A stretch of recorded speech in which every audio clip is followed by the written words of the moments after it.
Well, I made it. Happy to make it. Uh, I drove in last night, and we're in town for the big game Saturday as well. So we were trying to fly into Eugene, and all the cars were gone. Not one car at all. I couldn't find one car. So last minute, hours before our flight, I had to fly to Portland to get a car to drop it off in Eugene because I'm flying out of Eugene. And so we got here late last night, ate at a great restaurant called Piatto's, I believe, in Portland. Phenomenal restaurant. And we drove here, and when we first drove into the turn with the big sign, I thought I was in Jurassic Park. Okay, I didn't know what to expect, if a T-Rex was coming after me or what. Finally got to our room. It must have traumatized my wife, who's here, because she had a dream that I went to the balcony and a lion came out and got me. Probably the wrong movie, but still, you understand it. But when I awoke and so forth, just such a beautiful ground. Did a great job here, just putting together the venue. I want to thank Meredith and Wendy and really all of the team. Met an old friend, Kiet, who we used to be on a board at HFMA Southern California, and he's just making his way now to Oregon, and he'll be in Texas. I'm kidding. I'm kidding. I'm kidding. But he's phenomenal. We're just so excited. The great group, Demars, who's put this together. Our sponsors, we cannot do this without you. You make this possible. We appreciate you, your investment into our members' lives. Just a bit of housekeeping. If you're on LinkedIn, I'd love for you to connect with me there. When you go to Ed Norwood on LinkedIn, if you pull your smartphones out, if you're not connected with me, it will say follow, but please don't just follow. I'd love to connect with you and just grow with you as you continue to impact your generation with your leadership. It's a privilege I have to connect and see how you're growing as well. So I'd love to connect with you through LinkedIn. Please do that. On LinkedIn, you'll find some fun contests that I might put out from time to time, some giveaways for my new book, Be a Giant Killer, which is on that table. And I'll give away 5 books today and 2 books in the next session as well. What's in a story? Stories define and refine us. And we all come from a story. We all have an origin and a destination. I lost 27 relatives in Jonestown, Guyana in 1978 when I was 8 years old, including 7 close cousins and a grandma who I was really close to. And for years, while I told my story in news circuits and in memorial services, I did not share it in my speaking circuit because of the shame of the story. Many people in my healthcare spheres of influence didn't even know about my family being lost in Jonestown until they read my new book, Be a Giant Killer. And I've learned that people will shame you for your story, but we don't have to live in the narrative that people have written in history. We don't have to drink at the same well as our ancestors, our past decisions. We can be cycle breakers. We can crush giants or habits in our generation and lifetime, and we can tell the stories that have shamed us, that have scarred us, that have shamed our family, that have shamed our organization. Question, write this down if you're writing with me today. What do you do? Tell me a story. A fact teller can tell you official and intellectual facts, but not heartfelt stories. You're going to love this one. My son is an economics major. He plays football at UCLA. He's playing your Ducks this weekend. And he was a PWO who earned a scholarship this past year. And there was a gentleman who I knew whose son played with my son as a senior in high school. He's an NFL agent, so he's been mentoring him just a bit. And recently we visited his establishment. You saw all the pictures of the baseball players, the basketball players, the football players on big murals, a beautiful establishment. And he began to ask my son questions that he could possibly hear if he gains the opportunity to play at the next level. And my son gave him a very sound intellectual answer. And he said, I like that answer. It shows you have a high IQ and it gives me the facts, but it doesn't tell me what your story is. It doesn't explain the journey that you have taken to this point. And your story matters to people. When we want someone to know us powerfully and intimately in any relationship, we use stories, not facts. Who are we? We advocate for medically appropriate healthcare, and we challenge negligent review decisions by payers. Like for young Hudson, I'm going to try to show you a video. Let's see if it works. Take a look at this. Well, that's not working. It's working, but I think the volume's it's not there. Can we get some volume on it? I'm going to go back to my transition into that, okay? You ready for me? We're going to try it. Cross your fingers.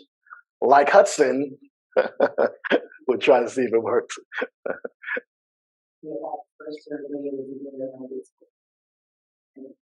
Lisa Townsend's son Hudson was born with a rare disease called congenital chemo deficiency, and in 1 in 50,000 are born with the birth defect. I didn't notice in the nurses at first didn't notice, but when they took all of the it's like Hudson did start walking until he was 2.5, using a walker. His first surgery at the age of 1 left him with a broken bone and led to emergency surgery for the youngest ever. He had to wait several years before doctors tried again. When he was 10, he had another lymphedema surgery, which also failed. After 2 unsuccessful surgeries, the doctors suggesting amputation, Lisa was losing hope. Until she heard out a renowned specialist in Florida, Dr. George Haley, to get us to a complication. Dr. Haley said Hudson was a perfect candidate for lymphedema surgery, but since he was insured through the state of California, getting insurance to approve the procedure in another state was a months-long battle. Lisa said she couldn't have done it without the help from advocacy group ERN Enterprises, who took her case pro bono to fight the state and won. After Haley performed surgery on Hudson when he was 13, and did another a year later. Machine they put on here and just slowly turns the bone wheel to and of course 25 millimeters this time. 16-year-old Hudson says he hasn't let his condition stop him from anything he's wanted to do. I was a kid growing up, I played baseball with all my friends, high school I played water polo, and swim. He also likes to golf and says he wants to go to college at Boise State. Lisa says she hopes her story can help other families in similar situations.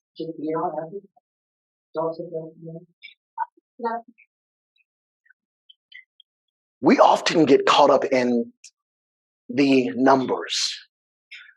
Patients who represent policy numbers and account numbers and balances, and we should be concerned about that because our ability to practice medicine is the direct result and product of cash flow. But we cannot miss the opportunity to see the stories and the lives that we are changing, the stories we're creating, the lives we are changing by the work that we do. Like in Hudson's case, or like in young Cooper, he was a 6-month-old young boy who had a condition called AFM.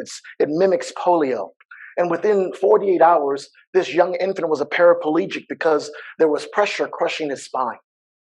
And there were several pediatric neuro doctors who said Hudson could only be seen at a facility in Baltimore, Maryland called the Kennedy Krieger Institute. It was being denied as investigational, not medically necessary. And as we begin to dive into it, we discovered that the plan that had denied it, or the doctor that had denied it, even though it was referred by pediatric neuro specialists, he was an anesthesiologist. That violated ERISA law. We challenged it solely based on that, nothing else. No medical records, no medical necessity. Within 1 day, they overturned the denial. We rewrite the stories that problem health plans have written into the lives of your patients. We transform fact tellers into powerful storytellers in the process. We train doctors and nurses and revenue cycle leaders how to use administrative laws and their leadership to slay giants. We build stories and not silos. Who are you and I? We are the stories that we tell. We are the experiences that we share, the lessons that we learn, the messes we repair, the encounters that we've had, the giants that we've overcome, the wisdom we've gained, the seasons we've changed, the healing that we've become in the lives of people. They say the average person will spend approximately 150,000 hours at work in their lifetime. That is to say, about 40% of their waking lives will be spent in a room like this or in an office like this with people like you. That means the other 60% matters. It infects and affects the whole of our life. How does generational and childhood trauma affect us and our staff in the workplace? How do we lead people and ourselves through crisis and trends such as the Great Resignation or quiet quitting? Now they have a new trend called quiet firing. Through post-pandemic losses, we do it through stories. According to INC, they say this, that only 51% of employees feel safe in their role if their mental health status was to be revealed. I believe that, please write this down if you're writing with me today. I believe that the only way we reach the depths of people is to reveal the depths of us. Because the only common denominator in work and family is you. People relive the stories that we don't tell. I grew up raising myself in high school because my mom traveled full-time for ministry. And that's how I actually was introduced to the People's Temple as a young 6-year-old in San Francisco that Jim Jones was over. And after she, sorry, forgive me, she traveled for ministry. But then after the tragedy, in my high school years, 14 to 18, she went back on the road. And just make a long story short, my life was spared from that tragedy because she began to have dreams that Jim Jones was going to kill our family in the jungle. And she came off the road and hid me in a suburb called Daly City. And of course, 7 of my cousins were kidnapped in that kidnapping plot. I survived because of her obedience to that dream. When the tragedy was over, she went back on the road. So from ages 14 to 18, I was alone by myself. And I had no family members at basketball games. And I had no one to comfort me when I was cut by the varsity football team. In fact, I have no idea how I even got on these teams because you have to have a parent that signs it. So I must have signed it and got myself on the team somehow. I have no idea how that happened. So I was determined to raise my kids with present parents of being a present father and focused on high performance. They were going to have a chance to accomplish everything I didn't have to accomplish, I couldn't accomplish with the new Norwood infrastructure my wife and I would build. I coached my sons to 4 straight basketball championships, winning 3 in a row. I coached travel AAU basketball, and we won or made rather 99% of their games. But me as I noticed as I grew, me wanting them to give them rather what I didn't get from my parents turned into a performance mentality where they struggled to deal with failure and felt inadequate if they weren't constantly achieving. So watch this. While I was a great encourager when they were growing up, I wasn't a great comforter. If they were to miss a big game or test because they were sick, I would encourage them saying, "You're going to be fine, you're strong, you're healed." But rarely did I say to them, "Hey, I know you've prepared for that big test, that big game tomorrow. It must be devastating you're not going to make it. Hey, how are you doing with that?" My daughter was a track player in high school, and she had a track meet in her senior year, and it was the 100 or the 200, and because I couldn't stand those 2400s where you fall asleep. Forgive me, if you're a 2400 runner, I'm sorry. I'm just, it was hard for me. It doesn't mean it's not hard for you, but I was waiting for the final stretch so I could cheer because it took so long to get there. But she was ran the 200 or 100, and she's coming towards the finish line. It's a photo finish. It's her and another girl. I'm excited. And in the final stretch, she starts grabbing her leg and hobbling as the girl makes a slight lead on her. And she's hobbling and losing ground on the first place runner.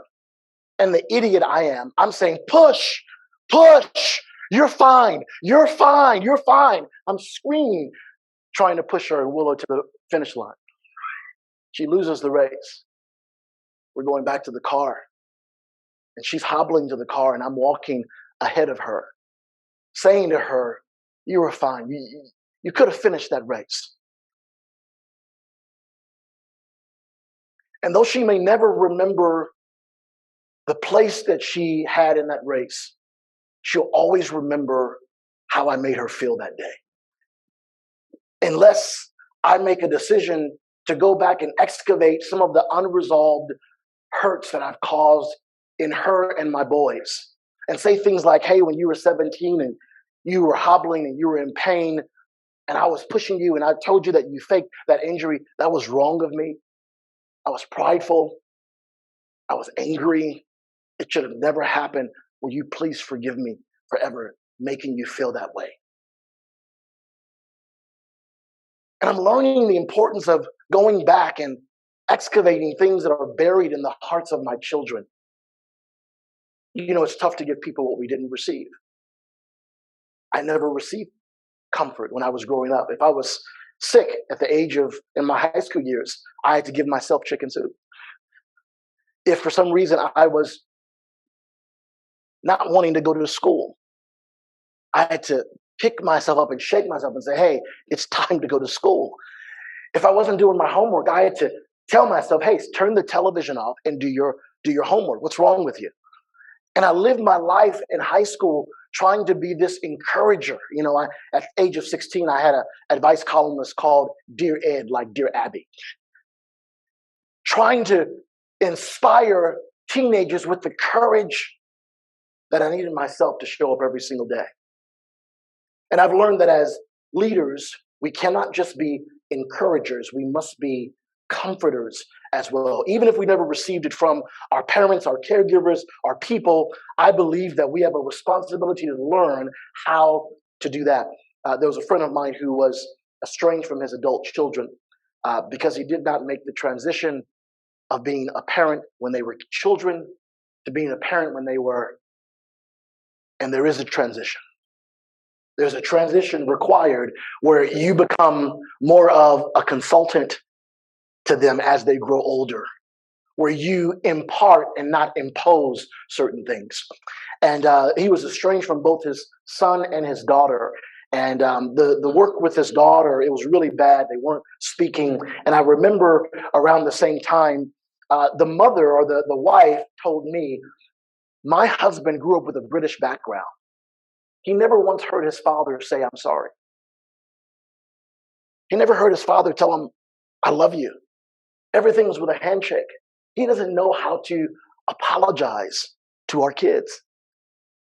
And I looked at her with clear, transparent eyes. And I said to her, isn't it great that you and I get to change that in our generation? By just, as you think about this for a moment, at work or at home, how many of you can think of one high-performing team or family member under or alongside of you? I mean, a rock star that can count on doing the job. You can count on them doing the job without checking their work. How many of you have at least one? Do you have one at least? You have one. I see your hands. I see your hands. Watch this. Recent research conducted by Forrest Consulting, rather. They surveyed over 1,700 executives and employees about the state of employees' mental health in the workplace, and they found that high performers are burnt out. It's a scary thought for any business leader. This morning, you might be one of those high performers. That's burnout. But today, I want to give you 5 stones of how to be a giant killer, a courageous and fearless leader in the post-pandemic. Number 1, giant killers connect through their vulnerabilities. The COVID pandemic was an historic, unprecedented moment in world history. Remote work blurred the line between personal and professional time. And to make sure that our people burn up and they're not burn out, we have to share our story and be vulnerable and make employees feel comfortable about talking about mental health at work without the stigma. And if we give attention to kidney disorders or heart disease, the brain is simply another organ that needs us to give attention to. We have to be courageous enough to share our struggles, our personal struggles with them, our therapy experiences. Some of us are in therapy because of people who refuse to go to therapy. We have to be refuse to work. Watch this, write this. We have to refuse to work in healthcare unhealthy. Because I've learned this, that once you become vulnerable, you can't be ugly. But what keeps us from telling our story? Shame mars our true identity and imposes masks to be worn around people. Shame is a dream killer. It cowers in silence. It attacks our being and our worth. It keeps us from pursuing our calling and creates a performance mentality that says you can never rest. It convinces you to constantly try to prove yourself to people. And the message of shame is really simple. It is this: you're worthless. You don't deserve forgiveness, a second chance, or true love. But you and I were created with great worth to be connected with human community, to be collaborators, to be intimate. What's the infamous definition? Write that word intimacy down. What's the infamous definition for intimacy? Into me you see. We were created to be intimate with people, to bounce things off of them, to work and to compromise, to change, to break silos, to be naked and transparent and vulnerable with people through the stories that we actually tell. My wife and I, we've been married for 25 years now. And a couple of months ago, she said to me, I feel like you don't need me sometimes. And I heard her and I had to really sit back and realize that, I grew up with a mom whose mindset was, if you want to get something done right, to do it what? Yourself. I grew up with that. I found myself living that model, which wasn't good for marriage, by the way. And without collaborating with her and understanding, being able to be vulnerable with her about the things that I need in life. And I'm still a work in progress, working through some of those things. But I've learned that the stories that you and I have developed over the course of years, if we never tell them to those that we love or to our spouse, to explain why we are the way we are and why we love the way we love, and if we don't identify some of the unhealthy attachment styles and love styles that we grew up with, they can sabotage precious relationships that we care about, that mean something to us. I was watching Judge Mathis with my wife, and there was a story. We weren't feeling well. We were watching Judge Mathis. I love watching those things from time to time. And there was a story of a young girl who was in a building and she didn't know who her father was. But there was a friend of hers in the same building who knew who her fathers were. He was an Italian guy who was a postman. And all this young girl knew is that her dad was Italian. And at one point they were sitting looking at each other and says, hey, you look like me. She was a love child, by the way. And she said, well, what do you know about your dad? What do you do for a living? And the young girl didn't know who her father was. Says, he's a postman. Her father was a postman. And here she is suing, trying to figure out who her father was, because she went to her mom. She was 60 years old. And she summoned up the courage to ask her mom, Mom, who is my father? And her mom's response was, God is your father. Mom, that's not the point at all whatsoever.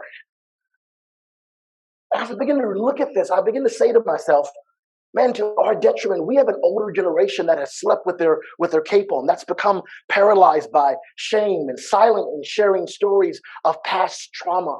And if we're not careful, we can perpetuate those cycles of how to respond to people in our lifetime. I believe that we exist to show our scars and our bumps and our bruises of what we have learned, so the next generation can learn from them and not repeat them. Because, write this down, please, if you're writing with me. We transmit the traumas and the fears we don't heal to the next generation. Wearing a mask wears you out. Rick Warren said that. What are some of the masks that we actually wear? I've given you a few of them. I went to a men's retreat who talked about some of these masks that we can wear as men. We can feel that we are Superman. We're wearing the Superman mask. That mask says, I'm super, I'm bulletproof, I'm invincible, nothing hurts me, and we wear this to avoid shame or pain. Either male or female can wear the CEO mask. I'm running a company, organizing a team, evaluating employees. I'm giving orders, but not taking them. I have no one to speak into my life as I pour into others. When my kids were growing up, I also wore the sports mask from time to time, always coaching a team or someone's kid, playing in fantasy sports leagues, refereeing in leagues, always working on someone else's game except mine. And we hide behind this mask in pretense, pretending to be someone else. Here's an interesting one, the Joker mask. I am the comedian. I am the life of every party. I make jokes about my insecurity, my weight, my looks, my height, my position, my coworkers, my boss, my salary. That's how I live my life. I hide behind that mask to hide my insecurities.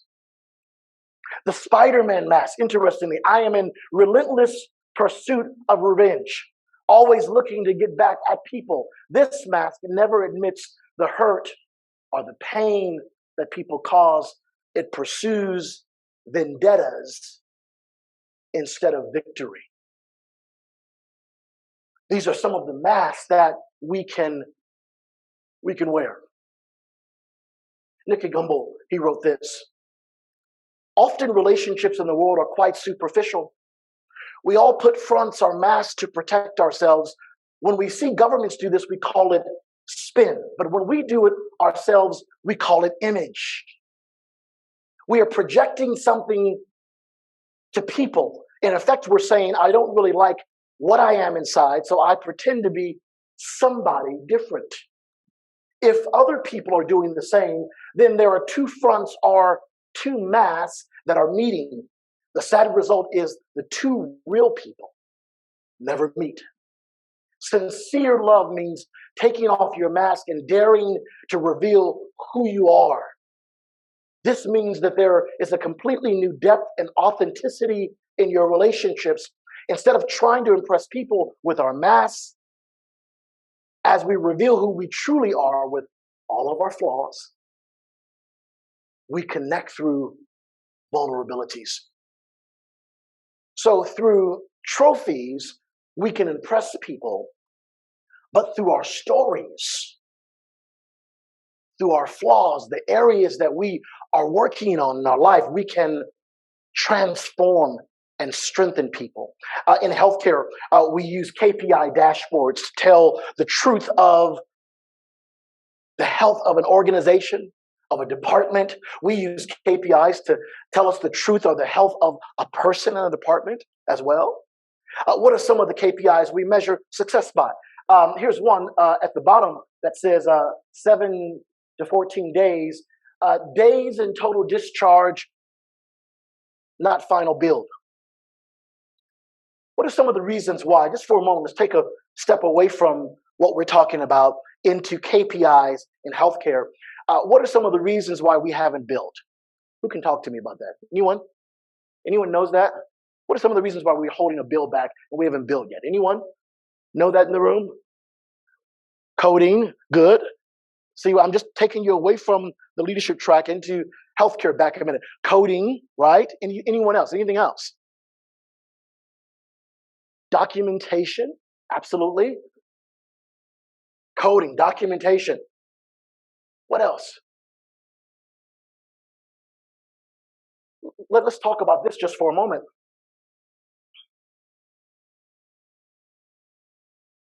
If I had some time in this session, I would tell you that often it's because when calling plans for authorizations, they often issue us tracking and reference numbers and not authorizations. And if we bill with the tracking or reference number, what's going to happen? They're going to deny. They might pay a day, the ER, and a day maybe, but they will deny the rest and have the audacity to request medical records. But under 42 CFR 422.566 and 422.113, for instance, Medicare Advantage plans, they have 60 minutes to pre-approve care and give you an authorization and issue a timely determination on the level of care. That means if they're going to pay inpatient or if they feel it should be observation, that decision must be timely, not post-discharge retrospectively, which most of the observation to inpatient denials come after the patient's been gone. And if they do not make that authorization decision or assume care of the patient while the patient is in house, under Section 113, it says they're financially responsible to pay for the entire date of service range. So in this period of D and FB, we can use that period to convert tracking and reference numbers to authorizations using that section of law. What are some other KPIs we can measure our success with? Our AR days, net reimbursement, denial rate. But we can also use stories to reveal our personal dashboards, the health of you, the health of our leadership and influence, to identify and share vulnerabilities, the areas of our lives that show warning signs or show red flags. Write this question down for yourself. What lights are on the dashboard of your life this morning? Maybe the engine's hot. You're always angry. Always blowing up. Don't point at anyone in the room at all. Don't do that. Maybe the tire pressure is low. You have low energy and you're losing momentum.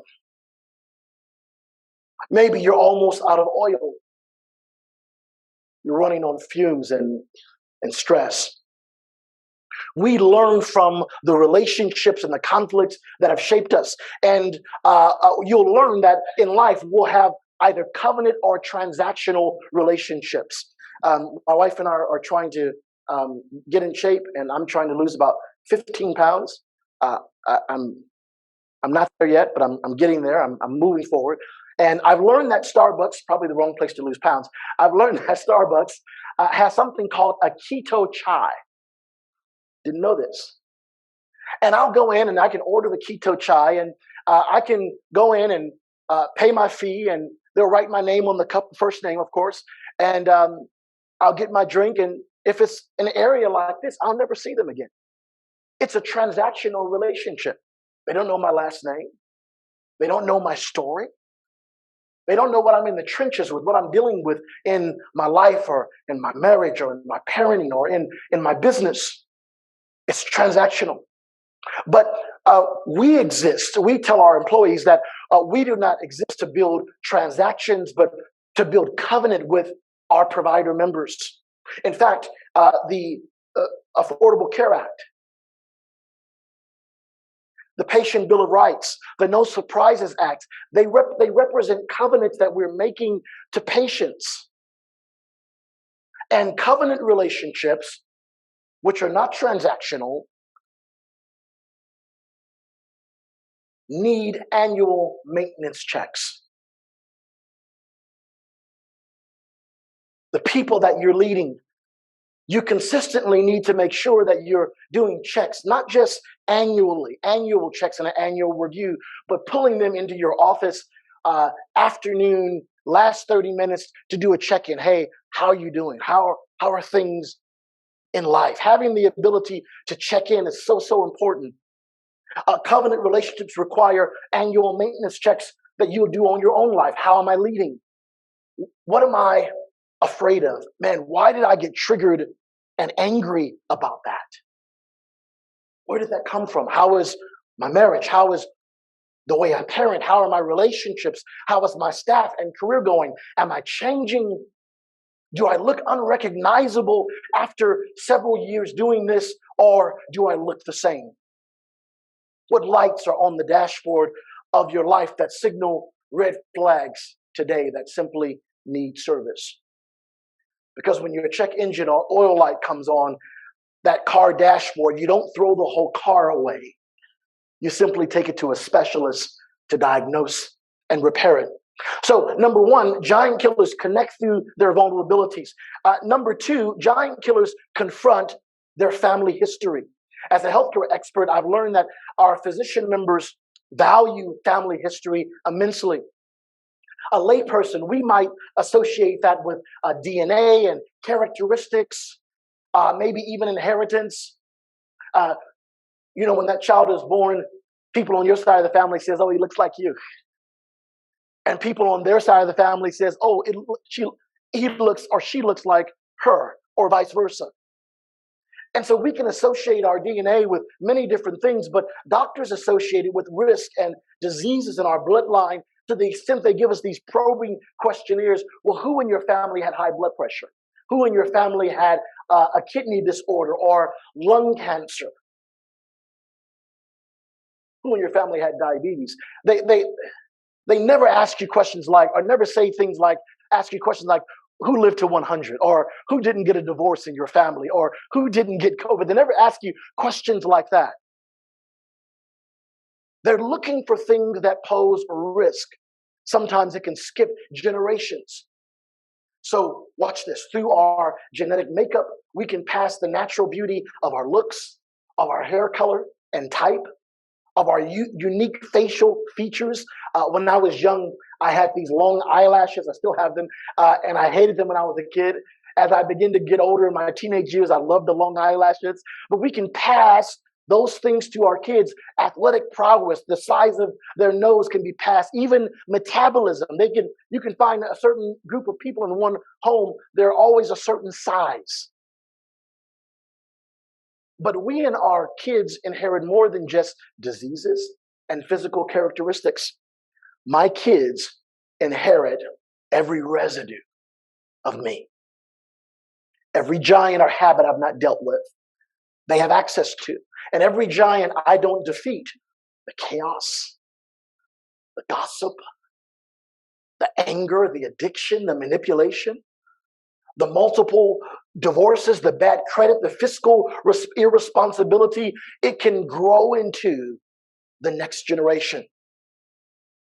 So things left unresolved in our past or in our childhood, hurts and the fears and the anger and the triggers and the rejection can be carried into our relationships as adults and be passed to our children and the next generation. Kids inherit every residue of their parents and caregivers. They have an interesting stat I heard in therapy some years ago. They said experts say 80 to 90% of how we observe things occurs by the age of 5 or 6. Wow.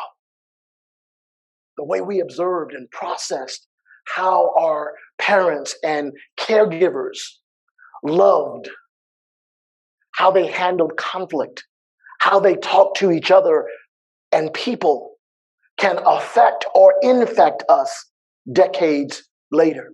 And our family history explains our story, who we are, how we got here, who shaped us, where we are going. That's why doctors ask us for our family history and our record. They want to know things like this.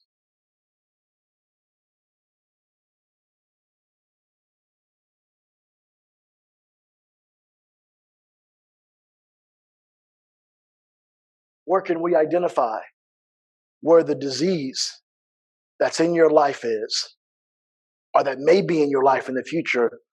Where did it come from? Why? Because our family history is a part of our DNA and fingerprint. And if you never know it, if you hide behind masks, there's a risk your life will clinically show signs of it at some point. So I've provided a worksheet for you today. It looks like this. And that worksheet that I'm giving you is for you to list some things that have been passed down to you. Some giants, some habits, some perspectives, some love styles, attachment styles that you inherited from family or from parents or caregivers or environment or circumstances. This is your FHI, not a patient health information. This is your family health information. So you don't need to share it with us, but I want to encourage you as you go through this exercise today, I want to encourage you to share it with someone, share it with a therapist, share it with your spouse or others that you love, trust, and influence. There's a great book that I've been reading. Please write it down. It's great. It's called How We Love by Mylan and Kay Yerkovich. And it's a book on how we became the people we are today. And it identifies the areas or things that we carried in our lifetime that were unfair for us to carry, that were given to us by those that we loved and those that we trusted. So in this exercise 1, we're going to just for a moment, the very bottom, as you can see that questionnaire, the very bottom, we're going to check any soul words or emotions that you see as a trend in your life and where they were inherited or where you first experienced them. And you'll find some that are good traits and some that are perhaps bad traits that you may have picked up. Be very vulnerable and transparent as you begin to write the questionnaire. So if you're a very happy person, check happy. And if you can identify, then who in your family was happy? If you're corny, you can write down corny at the very bottom. Who in your life was corny or sarcastic or cynical all the time? And I want you to just spend some time, about 3 to 5 minutes, checking the soul words that you see in your own life that were passed down to you, that you exhibit, and had passed down to people that you love. Our histories and our wounds and our insecurities can often produce lifelong triggers. Sometimes when we were acting to people in our present, we're actually responding to people who are in our past. And this exercise will help you identify just a bit of why we do just that. I want you to begin to write. While you write, I'm going to just speak in the background, if that's all right. Just check and mark any soul words, emotions that you see as a trend in your life and where they were inherited or first experienced. While you write, I'm going to just be in your ear. Don't mind me. Continue to write, but I'll just be in your ear speaking to you. Those of you who are virtual, who may not have this handout, we'll get this to you, but you can begin to write them down. I'll show it to you on your screen, and you can begin to write them down on a piece of paper where they came from while I speak in your ear. I heard someone say recently, both wounds and legacy come from family. Another person said, if it ain't one thing, it's your mother. Someone else said this, I can't tell if my mother is terrified or in love with my father. It all looks the same. As you write, some feelings of anger and hurt may resurface. Some check engine lights in your heart may come on, demonstrating how you have perpetuated what was passed down to you, to your children and others that you lead. PTSD is simply unhealed trauma. It's not just for military soldiers. It's for soldiers and families. How you're living in unhealed trauma in the post or the aftermath of what happened. That's all PTSD is. As you're writing, other words might come to mind, identifying a fear cycle. Maybe when you were growing up, you grew up abandoned. You felt alone, disrespected, disconnected, powerless. You went through bouts where you felt humiliated. In my generation, children were to be seen and not heard. You felt ignored. You were talked down to constantly. You felt inadequate, insignificant, inferior, invalidated at times, judged, misunderstood, not good enough. You went through inequities when you felt things were unfair, that you were unimportant and unwanted and worthless. Fear is a relentless giant. About 2 more minutes, just as you're right. As you get to the bottom of that sheet, I want you to add any soul words or emotions you feel were inherited by parents or caregivers that weren't listed in the boxes that are above. But you thought about them as you were writing, as you were viewing the words, you thought about them. Maybe it's some words I gave you. Maybe it's others. Just like the immune system recognizes harmful substances or objects and produces an immune response of white blood cells to attack through inflammation, through swelling, and bruising and pain, we need to recognize the signs of harmful offense. We must refuse to be offended by people to the extent that it compromises our health. Sometimes that requires that you create boundaries, but still having the ability to walk in forgiveness for your own self. I told someone recently that being quick to forgive an insult is just as necessary as as a need to quickly compress a deep cut. It stops the bleeding.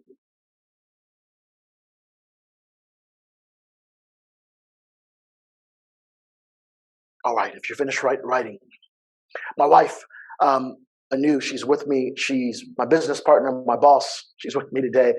And she brought a cleaver some months ago to cut through chicken bones. And she was working with the chicken, and I was opening the cleaver. And as I was opening it, I cut myself on the blade. Thought I was going to die, okay? Blood was everywhere in the sink. She grabbed napkins and Band-Aids and said, I've got chicken on my hands. Do this and do that. And I said, hey, I can't do that. It's too much blood. I don't know if I'm going to make it. I need you right now to come and help me. And while she went to wash her hands of the chicken to help me, she was taking a little bit too long, and I started whispering, help.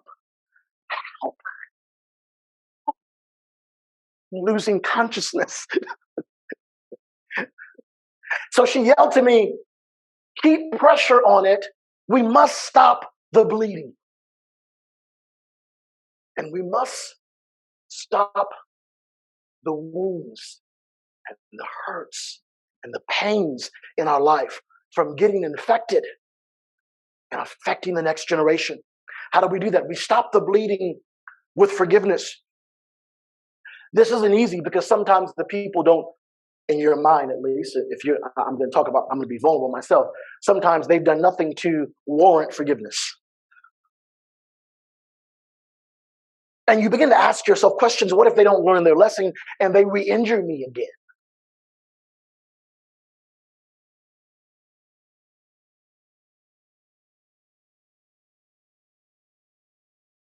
I have a situation I'm going through right now, and with one of my parents, and I realized that I have to create a boundary. You know, there's a place in your phone where, I don't know if you guys have this. I'm an Android user. Forgive me. I'm trying to go to the other side. I'm trying to. But with Android, maybe you have it as well. You can take a contact and pin it at the top, so you see those text messages first. I don't know if does Apple do that? Okay, so I've been in the wrong place. I got to go to Apple soon. So I had to remove one of my parents because every time they send me a text message, I can sense my body tense. And my wife made a good point to me. She said, listen, I need you to stop reading that because every time you read that, it's as if she's speaking to you. It's as if he is speaking to you in that moment. And I had to step back and realize, wow, I've got to change some things. Then I was going through some health challenges, and my son recently called me. He found out what I was going through from my wife, and he said, hey, whatever's going on, I need you to stop that because I need you in my life for the rest of my life. And I need you to take precaution as you would tell me to take care of yourself and leave everything else, leave every other distraction to the side because I can't stand to see something happen to you. And so I had to make some decisions to create some boundaries. But I also had to make a decision to release forgiveness to keep my heart right. Because sometimes even when they don't deserve forgiveness or working in a way that you feel is worthy of forgiveness, you must realize that forgiveness, write this down, is self-preservation. It's an attitude of the heart. When I was bleeding with the cleaver and everything, I couldn't say to my wife in that moment, it's your cleaver that cut me. You brought this thing, and now blood is everywhere. Why did you have me open this thing? This is your fault. And start arguing with her. I would have bled out. At least at that time, I thought I would have bled to death, right? Likewise, forgiveness is for us, not for them sometimes. It's just for us. It's to stop the bleeding of my heart, even if it doesn't move their heart. And I've learned this. Write this down. I want to give you something. Those of you who are going through something similar, never let people irresponsible with your forgiveness pressure you for trust. We're not commanded to trust people. We're just commanded to forgive people. And sometimes you have to establish boundaries with unhealthy people in your life to be around for the healthy people that need you in their life. So forgiveness is, write this down, is not trust. If someone embezzles money in your organization or steals something, if they happen to keep their job, you're not going to put them over accounting again because they've been irresponsible with that particular trust, even though you may forgive them. On this handout that I've given you, on the back of it, there's a word that says, a hashtag that says, I am a storyteller. And you could scan that flyer if you don't happen to win my new book today, Be a Giant Killer, to learn how to overcome some of the unhealthy love styles and the giants and the habits The things that have been passed down to you that you find yourself passing down to others, you can learn how to overcome them in this new book, Be a Giant Killer. I also encourage you, take this exercise that you've written down to a therapist or someone that you trust and talk about it. Remember this though, write this down. Familiar or comfort doesn't mean safe. So find a safe person that you can speak to about some of these things. Also, lastly, in addition to getting the book and talking to someone that you can trust, number 3, do a heart check occasionally in your life. Ask yourself, what am I afraid of? Write that down. Here's a heart check conversation with yourself. What am I afraid of? What am I angry at? What am I angry about still?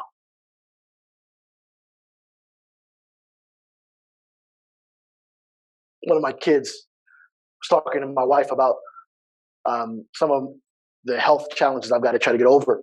And she was just telling him, hey, I want to make sure I'm not overwhelming your dad. And he got really bold and he said, hey, just tell him one time. Don't tell him over and over and over again. That gets annoying. And immediately we could sense that we had done that to him. We could sense that he was reacting out of something we had done to him, and it made us take a step back and go, man, I've done that. I've got to make sure that, because when they were young, after every game, it was lecture time, right?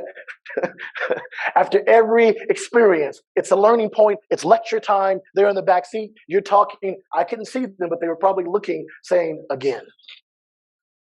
And so we're learning that as leaders, we can underestimate how our family history affects everything we do in life. We try to often control the shame and the dysfunction in our history by willpower, trying to will ourselves into believing that certain pains may not be present, but by ignoring the wound, we infect the little boy or little girl inside of us for years, determined to take everything that happened to us to the grave. But the things that happen to you, write this down, the things that happen to you are not as significant to the things that happen in you. Now, I don't want that to make it, I don't want to seem as if I'm diminishing some of the traumatic and the bad things that you may have seen and suffered at the hands of people. But giants come to kill, steal, and destroy what is in you by what has happened to you. There's a difference. So, number 1, giant killers connect through their vulnerabilities. Number 2, giant killers know their family history. Number 3, giant killers rewire their hearts. Rewire their hearts. I was at a place called the National Institute of Marriage in Branson, Missouri, and my therapist said this to me. He said, our hearts are like black boxes. When you think of a black box, what do you think about? Instantly, talk to me. What do you think about? Airplane, plane crash, right? We think about that.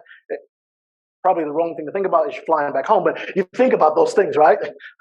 Let's pray for the planes right now. But you think about some of those things. And I thought about this concept because a black box is this indestructible piece of metal or whatever it's constructed of that has the ability to withstand catastrophic, disastrous events.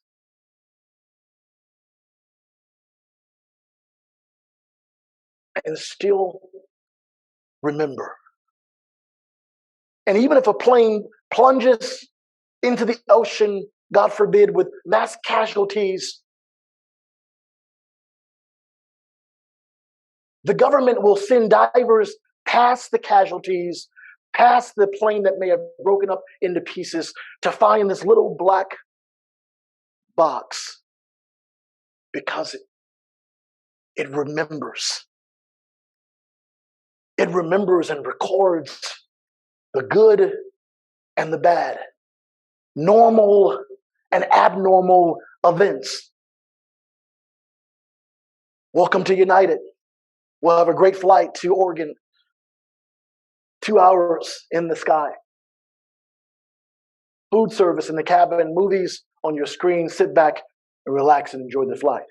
It remembers the bad, Mayday, Mayday, fire in the cockpit, prepare for crash landing. And that is our heart. It can go through the most catastrophic and disastrous events in life and still remember. And it remembers the good and the bad. It remembers every celebration, every achievement, every milestone. It remembers the wedding day. It remembers the birth of our children. It remembers the anniversary of our parents of 25 or 50 years. It remembers our anniversary of 25 or 50 years. But it also remembers every heartbreak, every betrayal, every rejection, every abuse and injustice. Because write this down, the heart knows no time. That's how a 50-year-old man can throw a 5-year-old tantrum. Or a 40-year-old woman who's been abused in her past can have trusting issues in her adulthood because the heart knows no time. And inside that black box, there's a little boy and a little girl crying to be heard. And sometimes that black box is buried at sea without a signal to find it. We live our life, we don't realize this, in big pictures and little pictures. Henry Cloud once said this: the brain is wired with the capacity to live out the big picture and to manage the little pictures along the way. But it's the little pictures that serve the big pictures, not the other way around. Everything we do is a part of a bigger story that's in our lives. Our actions have an origin and a root cause. They came from somewhere. We have a tendency in life often to feel shame for what others have done to us, things beyond our control that happened when we were children. I was 8 years old when my family was lost in Jonestown. I remember going into the People's Temple when I was about 6, and there was a young boy who had broken a young girl's leg while playing. And Jim Jones, this cult leader, built a boxing ring out of the pulpit. And he put an 8-year-old boy in the one corner and the 5-year-old boy in the other corner. And for 3 rounds, we watched this 8-year-old boy pound this 5-year-old boy into unconsciousness as a punishment. While many people cheered every punch, and he got water from Jim Jones after every round, but others, many, stood in horror watching that. And the message that day that he was trying to send to people is, whoever you are, if you misbehave, we will find you. We will punish you. You will never live this thing out. And often that's the message of family history. You could have had a relative that died at a certain age, and when you reach that certain age, you become fearful that it can happen to you. We can feel shame for what's happened, what's been done to us by people when we were children. We can feel that things will reoccur that have taken place in our lineage when we reach that particular age. If my parents were divorced, I'm going to get divorced. We oftentimes have a tendency to give people what others have given to us. We can transfer rejection that we experience, our abandonment we experience from others, into our children. And while we can be ashamed of mistakes, we don't have to live in the shame of them. My grandma, this is my grandma's picture right here. She went to Jonestown, lost 27 relatives in the tragedy. Some of the survivors told us when they came back who survived Jonestown that when she got there and found out that Jonestown was hell on earth, she took a machete and tried to cut Jim Jones' head off, and they caught her and put her into one of those concentration boxes where she later would die. Jonestown was the largest loss of civilian lives in a single day until 9/11. Over 900 people, a third of them who are children, are forced to drink poison at gunpoint or be shot with a bullet or a crossbow or a needle if they resisted it at the order of Jim Jones. In my book on page 206, the Guyanese pathologist who did the autopsy said that 90 to 95% of the people who died in Jonestown didn't die by drinking poison, but they died by crossbow or injection of poison because they were refusing to take it. By a madman who had just assassinated Congressman Leo Ryan. As I mentioned before, a third of the victims were children who became innocent casualties of Jones by decisions of parents who were deceived. It reminds us, if you're parents, that our decisions can affect our children. These were parents who went to escape the inequity and the poverty and the racism in their day because Jones told them they could only be free from disparity by leaving America. And they went to Jonestown to live in paradise, but soon found that it was a nightmare. I heard this quote later in years after the tragedy. I'm going to give it to you today. That hell is the truth seen too late.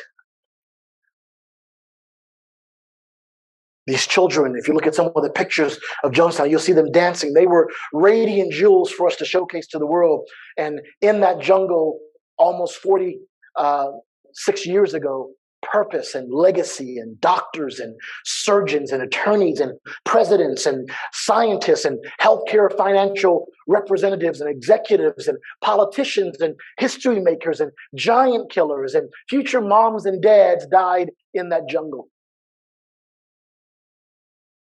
Over 900 senseless deaths later,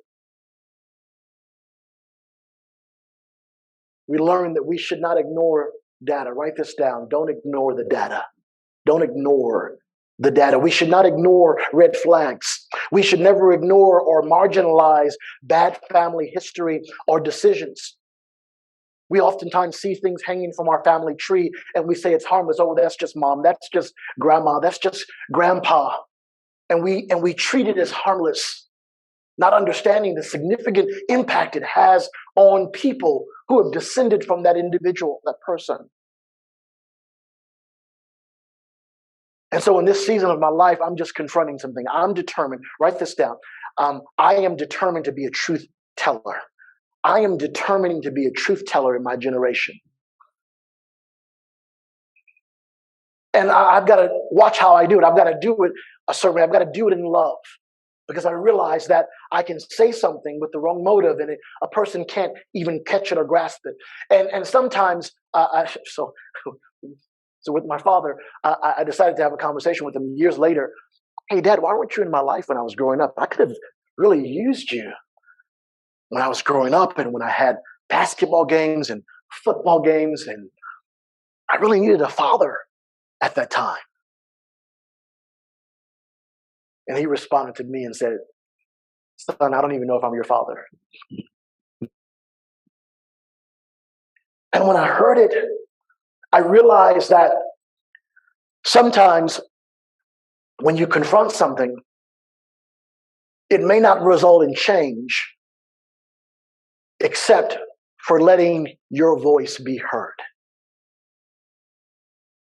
Telling your story can be scary. Facing a giant in family history can test or sharpen and fracture relationships. But you can't be silent for the rest of your life.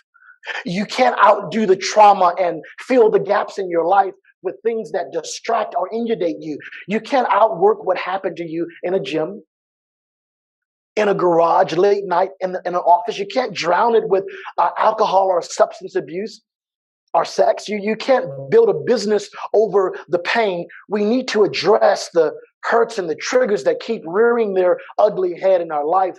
We need to edit our stories. What are some of the things that you can still control?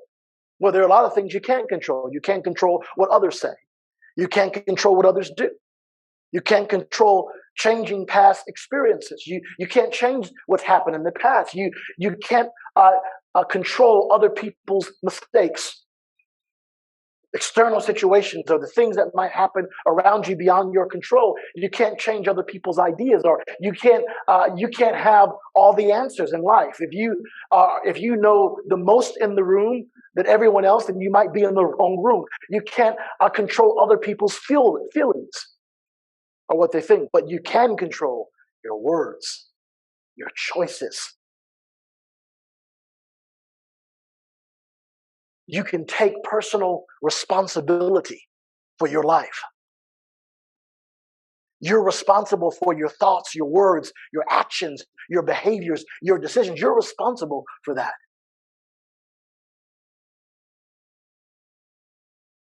I was at NIM, and the therapist said, if I went home and my wife threw if I called her and she said to me that, hey, I'm making dinner, what do you want to eat? And I said to her, you better have my corned beef dinner ready when I get home. I've been working all day and you've been sitting on your behind. You better have it ready so I can eat as soon as I arrive home. I'll be there shortly. And if I get home and she takes a piece of raw corned beef and throws it at my head, whose fault is that? And of course, me and my wife said, it's your fault. You're a jerk. You're an idiot. Why did you say that, right? He said, no, it's not. He said, I may have influenced the throwing of the corned beef, but she is responsible for her thoughts, her behaviors, her decisions. And he began to talk about raising children in that time. And he said, don't be discouraged about what you're doing raising kids. He said, God was the perfect father, and even his children, Adam and Eve, failed him. He said, don't worry about that. He said, sometimes you have to remind them when you're taking things away, you could ask them questions. Hey, how did you lose your television today? Well, Dad, you took it. No, I didn't. I simply said, I need you to do your homework or you'll lose your television. So when you chose not to do your homework, you're responsible for that decision that lost you. Are you with me? That lost you the television. So we are responsible. Things we can control, our words and our choices, what we read, forgiving others, evaluating our priorities, what we say to ourselves. Someone recently said one of the hardest conversations you can have is with yourself. I told them, if that's the hardest, the second one is the conversation you have with your parents. Things we can control. We can control our routine, what we do, self-care, and our actions.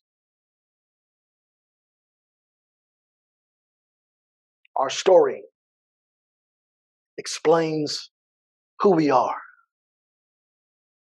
My story explains why my marriage is successful and why it's failing. My story explains why my kids are close to me or why my kids are estranged from me. Number 3, giant killers rewire their hearts. Number 4, giant killers are truth and storytellers. Great quote. I love this quote. Powerful storytelling derives from taking data or dreams and assimilating that into goals and processes and building something that no one could see from the pile of moving parts but you. This morning, you get to determine how much of your story that you want to tell in your lifetime.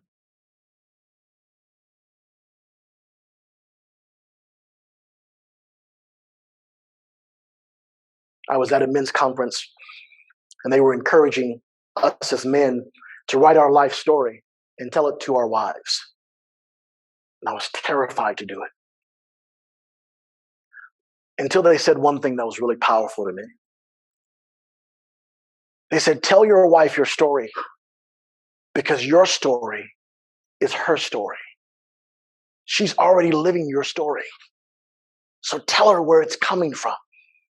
And we wrote down our life story and they made a comment and said, you get to determine how much of that story you want to tell.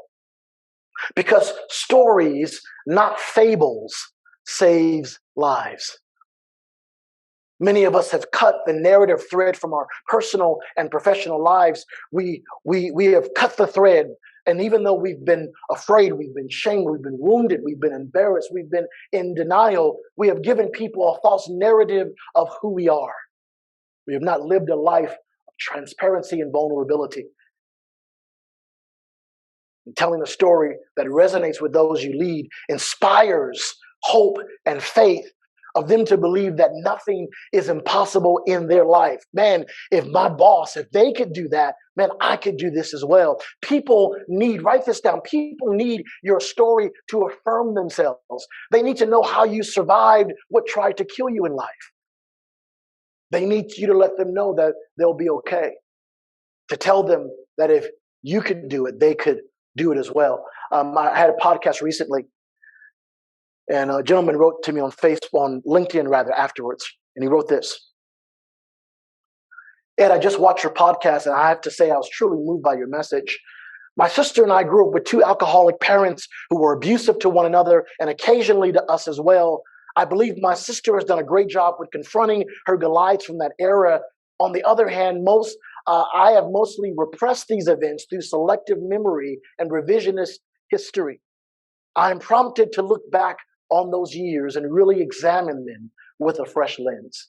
You've inspired me to look back at times when I may have played out some of my own pathology with my two sons who are in their mid-20s. Thank you for sharing your message so passionately. On the back of this hand that I gave you under exercise 2, this is your homework. It simply says this: what is your life story? And for a moment, I want you to close your eyes. Just close your eyes right where you are. And I want you to think about the silent narrative you lived. And no one knows.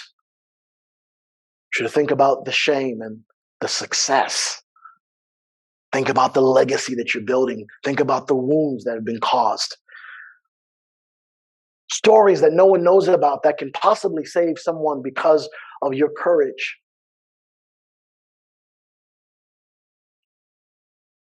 The way you were raised. The way you were loved. The way you weren't loved.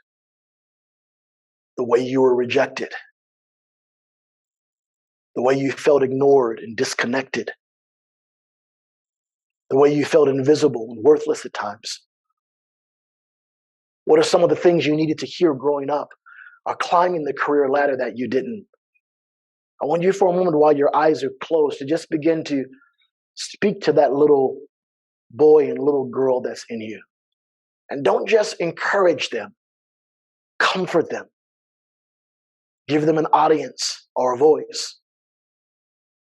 Ask yourself, what can someone learn from the lessons of your life? Will you use your story to save lives? Open your eyes.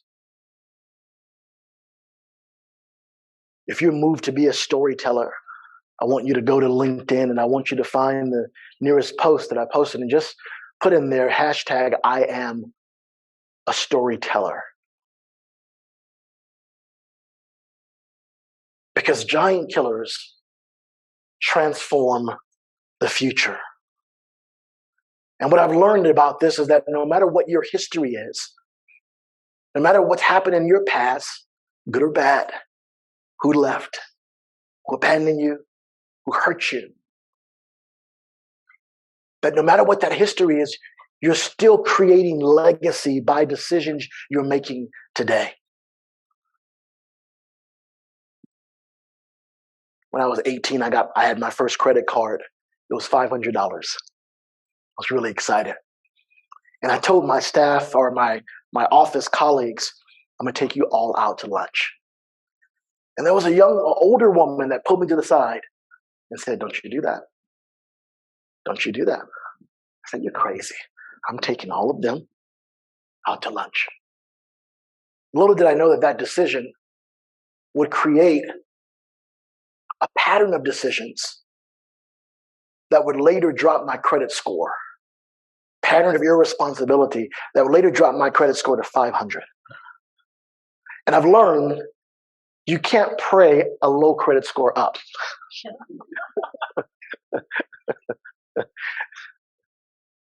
You have to make different decisions. You have to pay things off. that you've maxed out. You've got to change your habits and your spending. You've got to be fiscally responsible in areas where you were irresponsible in the past. Now my credit score is 775. And if you were to look at my credit, if you were a car dealer or a mortgage company, you can't even see it was 500 before. Because my changed behaviors show a different narrative. And my decisions today have changed my credit history. So I want to leave you with this. We are always making history. As you leave this place and you're willing to face things that have been passed down from generation and generation and generation and generation, things that keep outliving people and affecting the next group of people, as you make a decision, I will not look the same. I will not pass everything that's been given to me down to people. I'll pass the good, but not the bad. As you make a decision, then no matter what people left you, that you will leave something different behind. I believe you can become powerful history makers. I believe you can leave a legacy that is different than the history that you were given. That you could live better days and write new chapters. You can write a sequel. Hey, let's write a franchise like Fast and Furious. There's 8 of them, right? 9 of them, something like that. Let's keep writing so that the next, there's a 10 of them. I'm behind. I got to catch that last one. Let's make sure that we keep writing a franchise like Fast and Furious so that future generations can see how we have improved the script of our lives. Let's build a dynasty out of an ash of bad decisions. Because we came here with nothing. When we die, we can't take anything with us. We'll take nothing. But we always leave something behind. Thank you.